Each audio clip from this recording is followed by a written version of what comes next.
Ang kwentong ito ay hango sa totoong buhay. Karanasan ito ni Bogie. Taong 1979, Sogod, Southern Leyte.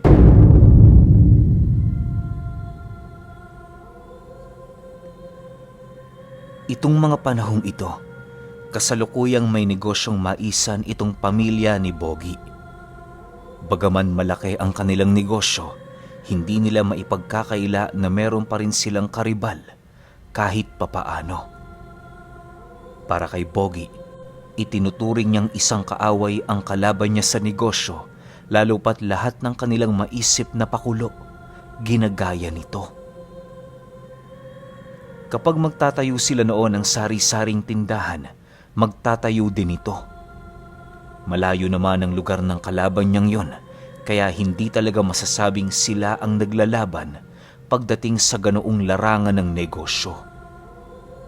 Subalit dahil sakitid ng kanyang pag-iisip, ganon ang kanyang turing sa sino mang taong naghahangad ding umasenso. Upang maalis ang kanyang pagkainggit sa pamilyang yon, kung ano-ano na ang kanyang naisip na solusyon para lamang yon ay mapatumba. Marami na siyang inutusang taong may alam sa lihim ng kaliwa, subalit wala sa mga itong nagtatagumpay. Kung hindi namamatay ang kanyang mga inuutusan, nababaliw ang mga ito na siyang naghahantong sa pagkitil nila sa kanilang sarili. Dahil sa ganoong kaganapan, nagpasya siyang pag-aralan ang pamilyang kanyang nais ipapatay. Naniniwala siyang may albularyo sa mga ito, gawa ng hindi naman mamamatay ang kanyang mga inutusan kung hindi na kontra ang mga tinatangan nilang aral. Sa ilang araw na pagmanmanoon ni Bogie, isang masayang pamilya lamang ang kanyang nakita.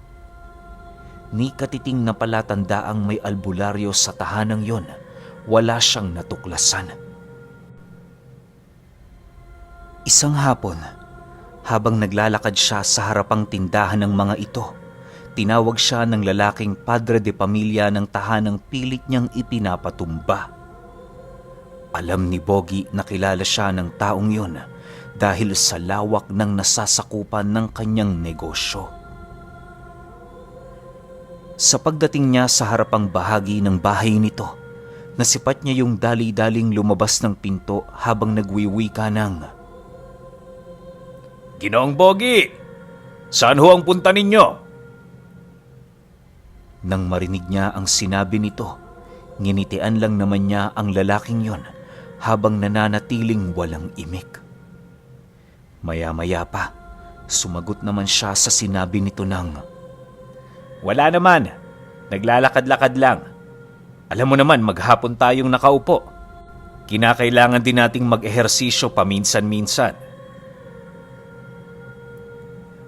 Sa pagpapatuloy ng kanilang pag-uusap, inimbitahan siya ng lalaki na pumasok sa bahay nito. Upang hindi ito mapahiya, nagpasya siyang sumang-ayon sa nais nitong mangyari. Kahit papaano, pabor sa kanya ang bagay na yon, gawa ng meron siyang nais matuklasan sa tahanang yon.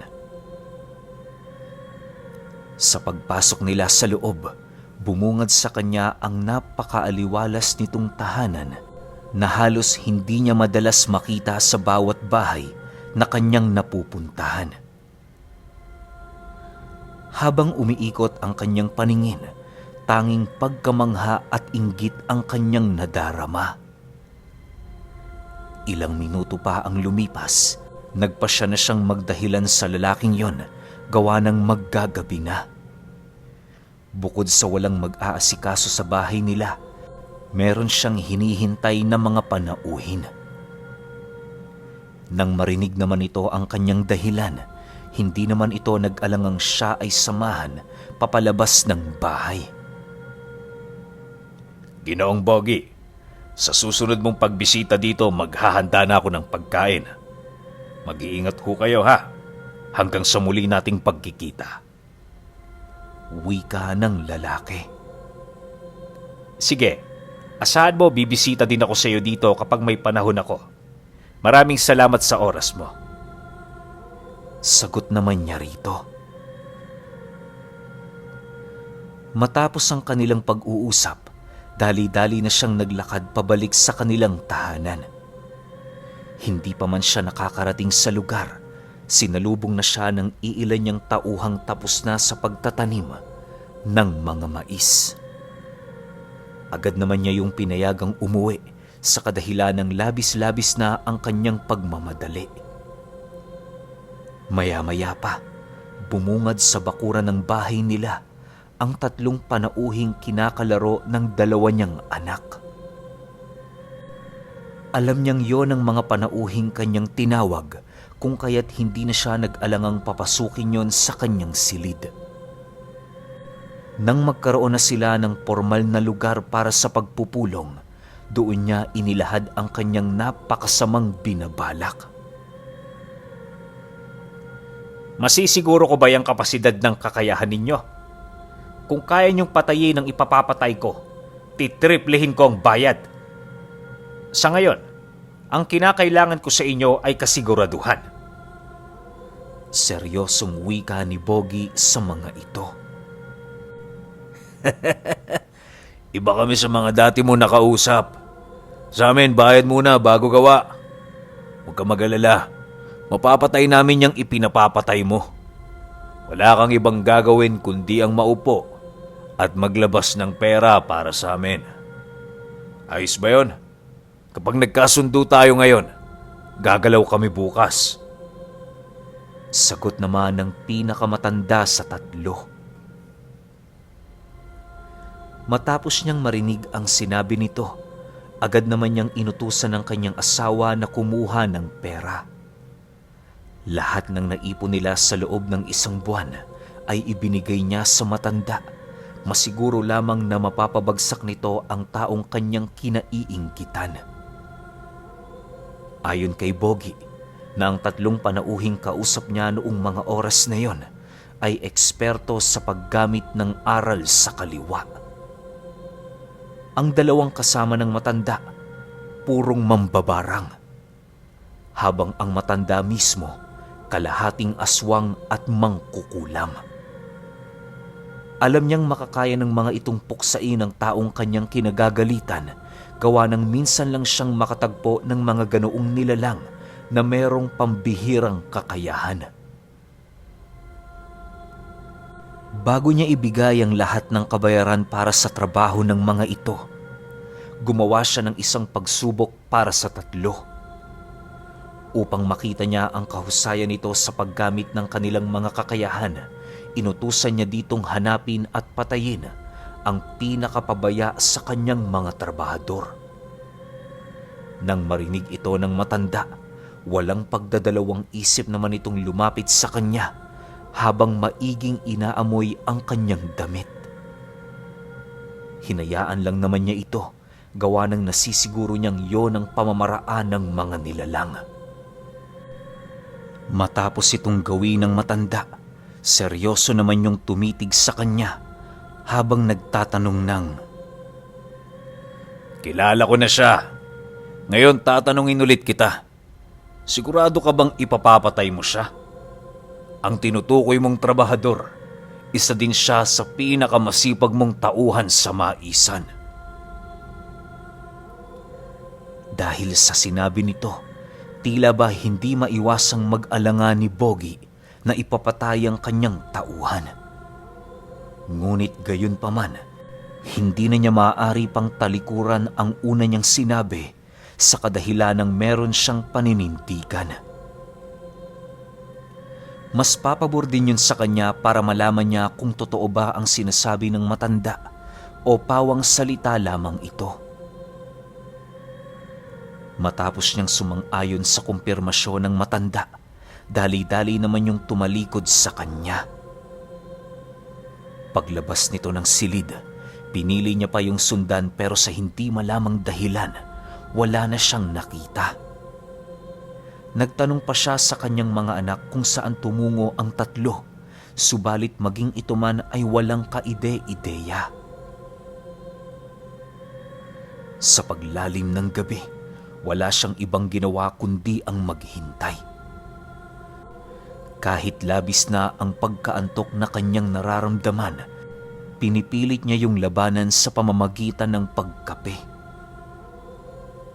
Bago sumapit ang 10:00 ng gabi, nakarinig siya ng paglapag ng kung anong hayop sa bubong ng kanilang bahay. Mabilisan niyang lumundag sa likurang bahagi ng dingding na siya namang labis niyang ikinabahala. Akala niya nga mga magnanakaw, kung kaya't dali-dali niyang kinuha ang itak na naroon sa kanilang kusina. Pagbalik niya sa sala, nasipat niya ang isa sa mga lalaking kausap niya kanina na nakasilip. Nakangiti yun sa kanya habang punong-puno ang pagmumukha nito ng itim na likido. Paglapit niya sa kinaroroonan nito, pabulong naman yung nagwika sa kanya ng, "Pinapalabas kayo. Bilisan ninyo kung gusto niyo siyang maabutan ng buhay." Nang marinig niya ang sinabi nito, dali-dali naman siyang lumabas upang tingnan ang bangkay ng kanyang trabahador. Pagdating niya sa gitnang bahagi ng bahay nila, bumungad sa kanya ang matandang nanlilisik ang mga mata habang nakangisi. Pagsilay niya sa paanan nito, doon niya nakita ang isang bangkay na halos hindi na makilala. Bukod sa lasog-lasog ang katawan nito, wala na din yung mga mata na para bang dinukot ito ng matanda. Sa paglapit niya sa kinaroroonan nito, sobra-sobrang takot naman ang kanyang nadama nang masipat niya ang katawan ng kanyang pinagkakatiwalaang trabahador. Habang pinagmamasdan niyo ni Bogi, mariin naman siyang pinaalalahanan ng matanda na sinunod lamang nila ang kanyang utos. Matapos niyang masipat ang bangkay na yon, laking gulat na lamang niya nang kainin ito ng matanda sa kanyang harapan. Habang hinahagod ng matatalas nitong pangil ang mga kalamnan sa buto, kitang-kita niyang sarap na sarap ito. Ilang minuto pa ang lumipas, tanging ulo na lamang ang natira sa bangkay na merong balat at kakarampot na kalamnan. Nang mapagtanto ng matanda na wala na siyang makakain doon, agad naman niyang inutusan ang dalawa niyang kasama na ilibing yon sa malayong parte ng lupain ni Bogi. Sa pagbalik ng katahimikan sa paligid, nananatili naman siyang tulala sa kanyang kinaroroonan. Nais niyang tumakbo noong mga oras na yon pero pinipigilan siya ng kanyang tapang. Alam niya sa kanyang sarili na kapag ginawa niya ito, pagtatawanan siya ng 3. Upang makuha niya ang respeto ng mga nilalang na yon, kinakailangan niyang maging kagaya ng mga ito na halos walang takot sa kanilang mga katawan. Maya-maya pa, bigla namang nabaling ang kanilang atensyon nang masipat nila ang dalawa nitong kasama na mabilisang tumatakbo. Pagdating nito sa kinaroroonan nila, bigla naman niya yung tinanong kung bakit napakabilis lang nilang bumalik. Inaasahan na ni Bogi na itinapon lang ng mga ito ang dinala nilang bangkay, kung kaya't mariin niyang iniutos sa mga lalaking yon na ilibing ito. Subalit nang marinig ito ng dalawa, mariin itong pinanindigan na inilibing nila ang bangkay na kanilang daladala. Bilang patunay, ipinakita ng mga ito ang kanilang mga kamay na halos hindi na makita ang mga kuko dahil sa dami ng putik at lupa na nakabaon at nakadikit dito. Sa pagpapatuloy ng kaganapang yon, wala namang nagawa si Bogi kundi hayaan na lamang ang kanyang mga bisita sa nais nito. Para sa kanya, iisa lamang ang mahalaga at yon ay ang mapatay ang padre de pamilya ng kanyang katunggali sa negosyo.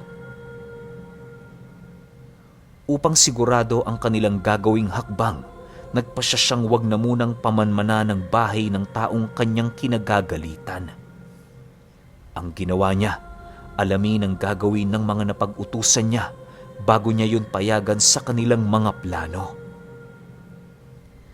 Hindi naman tumutol ang mga ito sapagkat hindi pa naibibigay ni Bogie ang kabuuang bayad para sa kanilang serbisyo.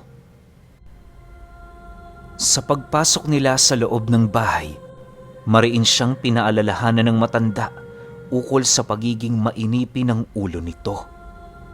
Nagbabala din niyo na 1 linggo lamang ang magiging palugit nila sa misyon. Dahil kung hindi, kasama silang mamamatay ng taong kanyang ipinapapatay. Nang marinig ito ni Bogie, agad naman itong nilapitan ng matanda ng walang pagdadalawang isip. Ipinaramdam niya dito ang takot nang sa gayoy matutuyong kumilala kung sino siya at kung ano ang kanyang kayang gawin. Huwag mo akong gaganyanin. Baka ngayon palang magkasubukan na tayo rito. Hindi ako mag-uutos kung alam kong hindi ko rin kayo kaya. Para maging maayos tayo rito, sumunod kayo sa aking sasabihin. Tandaan ninyo, kayong may kailangan sa akin at hindi ako. Seryosong wika niya sa matanda habang mahigpit na hinahawakan ang kanina pa niyang tangang sundang. Matapos nitong marinig ang kanyang sinabi, dahan-dahan naman siya nitong hinawakan sa dibdib habang malumanay na sumasagot sa kanya ng, Eto naman hindi mabiro. Pasensya ka na. Paminsan-minsan ganito talaga ang ugali ko eh. Pero hayaan mo, masasanay ka rin. Nang marinig niya ang sinabi nito, doon na siya dahan-dahang kumalma. Kahit aminado si Bogie na labis na ang kanyang takot sa katawan, pinilit niya yung pangibabawan alang-alang sa nais niyang mangyari. Paghupa ng tensyon sa buong paligid, itinuro niya ang silid nito na maaari nitong tuluyan. Nagbigay din siya ng abiso sa matanda na huwag silang lalapit sa kanyang mga anak kapag wala siya. Sumang-ayon naman ang mga ito kung kaya't wala silang naging problema. Sa pagsapit ng umaga, nagpasya ang 3 na dumaan sa bahay ng kanilang pakay. Si Bogie naman, abalang-abala sa kanyang maisan dahil oras yon ng taniman. Hinihintay niya din ang pamilya ng kanyang namatay na trabahador nang sa gayoy mabigyan niya yon ng tulong dahil sa pagkawala ng isa nilang mahal sa buhay. Lumipas ang araw na yon, doon na nga kumalat ang tungkol sa pagkawala ng isa niyang tauhan. Marami ang naghanap pero ni katiting na bakas nito wala silang natagpuan. Nag-umpisa na ding magparamdam ang pamilya nito sa kanya na siya namang taus-puso niyang binigyan ng konting tulong. Para mapadali ang paghanap sa taong yon, iniutos niya sa lahat ng kanyang mga manggagawa na magtulong-tulong para mahanap ang katawan ng kasama nilang nawawala. Naniniwala kasi ang pamilya ng biktima, hindi ito lalayas sa kanila sapagkat wala naman silang naging pagtatalo. Isa lang ang naisip ng mga ito at yon ay meron doong nangyaring hindi kaaya-aya. Dahil sa pagpapakitang tao noon ni Bogie, kung kaya't ni katiting na pagdududa sa kanya, wala siyang naramdaman. Ang napagbintangan sa pagkawala ng kanyang trabahador ay ang matalik nitong kaibigan na minsan nitong nakaaway. Mahirap mang sabihin pero yon ang nagdusa sa kasalanang hindi naman ito ginawa. Sa pagsapit ng ika-4 na araw, doon na nga dahan-dahang gumalaw ang 3. Pakiramdam noon ni Bogie, mapaaraw man o gabi meron siyang manggagawang nagtatrabaho. Dahil sa pagiging abala niya sa negosyo, kung kaya't hindi niya natutukan ang ginagawa ng mga ito. Tiwala naman siya doon kahit papaano, gawa ng nakakausap niya yon tuwing gabi. Akala niya magiging maayos na ang lahat pero nagkamali siya. Sa pagpatak ng ika-6 na araw, nagulat na lamang siya nang malaman niyang baliw na pala ang 3 nilalang na kanyang inutusan. Nadatnan niya yon sa loob ng kanilang silid, tulala habang nakabulagta. Ang isa sa mga ito ay nangangausap sa hangin, habang ang matanda naman paulit-ulit na kinakagat ang kanyang pulso na para bang nais na nitong magpakamatay. Nang akmang lalapitan na yon ni Bogie, bigla naman niya yung nasipat na umaangil at kasabay nito ang mabilisan nitong pagsunggab sa kanya. Subalit bago pa man yun makalapit, nagawa na niyang isarado ang pinto. Magmula noon, nagpasya siyang ikulong ang 3 yun sa silid at buksan na lamang kapag namatay na ang mga ito. Inaasahan niyang madali yung mawawala ng buhay sapagkat wala sila doong makakain o maiinom.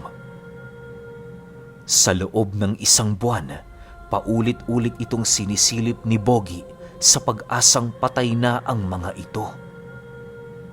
Subalit kapag tinitingnan niya yon tuwing gabi, nasisipat niya yung dahan-dahang naglalakad papaikot. Dumating na din sa puntong hindi na makatulog ang kanyang pamilya sa bahay nila dahil sa palagi na lang yung binibisita ng napakasamang panaginip. Upang maging komportable ang mga ito, naghanap siya ng bahay na maaari nilang rentahan. Doon na muna tumira pansamantala ang kanyang mag-anak hanggat hindi pa natatapos ang kanilang problema. Inaasahan na niya kasi noon, araw na lamang ang bibilangin ng 3, subalit nagkamali na naman siya. Dumaan pa ang 2 buwan, tuluyan na niyang hindi natutukan ang kanyang negosyo. Karamihan sa kanyang mga manggagawa ay lumipat na sa taong kanyang kinagagalitan na siya namang hindi niya matanggap-tanggap. Sa sobrang galit noon ni Bogie, pinilit niyang patayin ang 3 gamit-gamit ang kanyang sariling lakas. Subalit kagaya ng inaasahan, wala siyang magagawa sa malakalabaw na puwersa ng 3 nilalang. Pakiramdam niya, hindi na ordinaryo ang mga taong yon, gawa ng 2 buwan na itong hindi nakakakita ng sikat ng araw. Nang dumating na sa puntong wala na siyang pagpipilian, siya na mismo ang humanap ng albularyo na makakatulong sa kanya. Habang naglalakad siya sa kanilang baryo, muling lumapit ang lalaking karibal ng kanyang negosyo.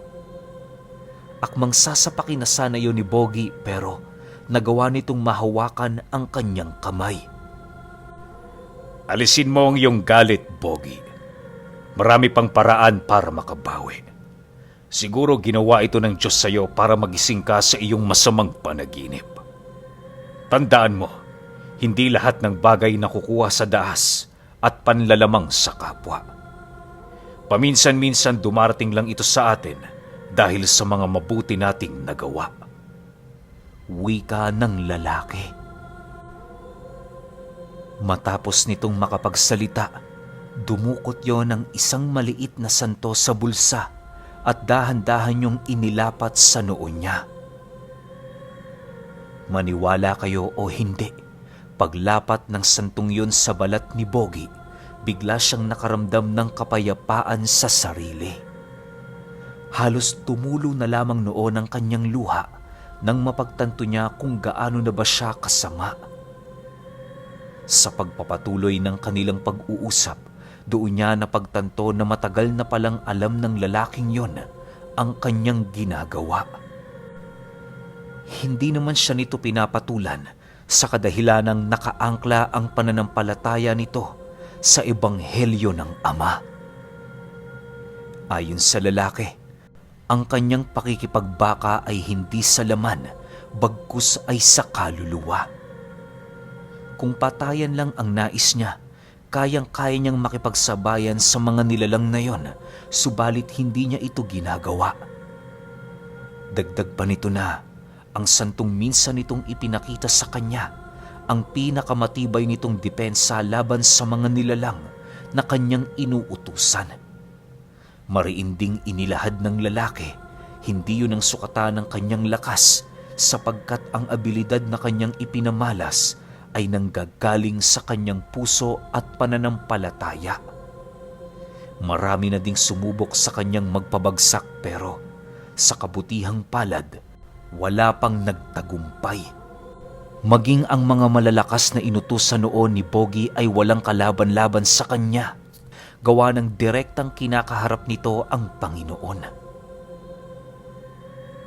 Matapos ang kanilang usapan, minabuti nilang tumungo sa bahay ni Bogie. Sa isang iglap, pinalayas ng lalaki ang masasamang elemento sa loob ng bahay nito, maging ang 3 nilalang na sinapian na ng libu-libong mga demonyo.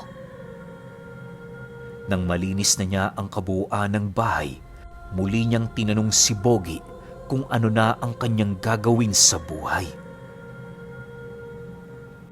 Habang kinakausap siya ng lalaki, nananatili naman siya doong nakayuko. Walang pagmumukhang maiharap dala ng pagsisisi at hiya. Hindi niya din maiwasang tumulo ang kanyang luha sa kadahilan ng paulit-ulit na nanunumbalik sa kanya ang mga bagay na minsan niyang ginawa. Bago pa man tumalikod ang araw sa kalupaan, nagpaalam na ang lalaki sa kanya. Bago ito tuluyang umalis, inabisuhan siya nito na kapag meron siyang kailangan, huwag siyang mahihiyang lumapit. Nang marinig ni Bogie ang sinabi ng lalaking yon, tumangulang naman siya habang taus-pusong nagpapasalamat. Bogie, ibalik mo ang pananampalataya sa kanya. Umpisahan mo sa santong ito. Mag-iingat ka. Tandaan mo, hindi pa huli ang lahat para sa iyo. Sa pag-alis ng lalaki sa bahay nila, napaluhod na lamang sa sahig si Bogie.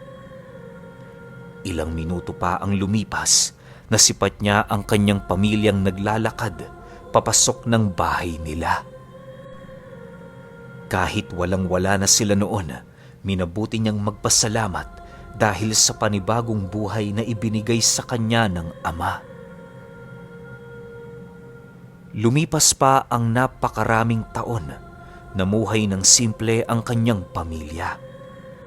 Nangako siya sa kanyang sarili na huwag nang magtayo ng kahit na anong negosyo, bagkus ay mamuhay na lamang ng sapat.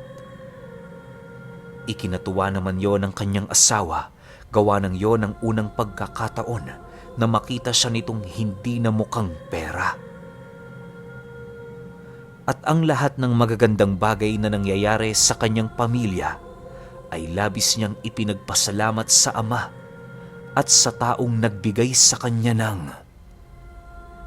Birhen ng Peñafrancia.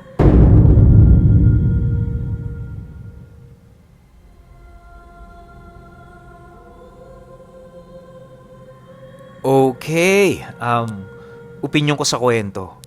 Grabe, sobrang lakas nung matanda na yun.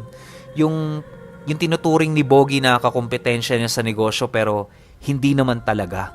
Tsaka alam nyo ba guys, first time ko lang marinig yung tinatawag na Birhen ng Peñafrancia o Peñafrancia. Hindi ko alam yung tamang pagkakabig kasi binasa ko na lang siya ng dire-diretso lang. Pero grabe, sobrang lakas nito. Isipin ninyo, lahat ng pinadala ni Bogie na eksperto na may mga aral na kaliwa, nababaliw. Partida, yung lalaki nagtatanga nito, hindi pa nakikipaglaban ng patayan. Kumbaga, depensa pa lang. Isipin niyo, ganun kalakas tong tao na to. Depensa pa lang, tas tiklop na lahat nung nasa kaliwa. May pagkakataon pa na nakaharap siya ng kalahating aswang tas kalahating mangkukulam. Medyo matindi yun, pero ano nangyari? Nabaliw. Tas ang malupit pa, nagiging baliw sila ang sumasanib sa kanila mga libu-libong dyablo. Siguro nangyayari nun, nagsisiksikan sila sa iisang katawan hanggang sa magkakagulo-gulo na. Ang magsasuffer ngayon, yung katawan ng sinasapian nila. Pero yun nga, masasabi ko lang sa kwento na to, grabe. Sobrang ganda. Sayang nga lang hindi siya series, pero sulit naman, di ba? Kahit isang episode lang. Pero kayo, kung may opinion kayo sa kwentong ito, i-comment nyo lang sa baba. Yun lang. Hanggang sa susunod na kwento. Salamat.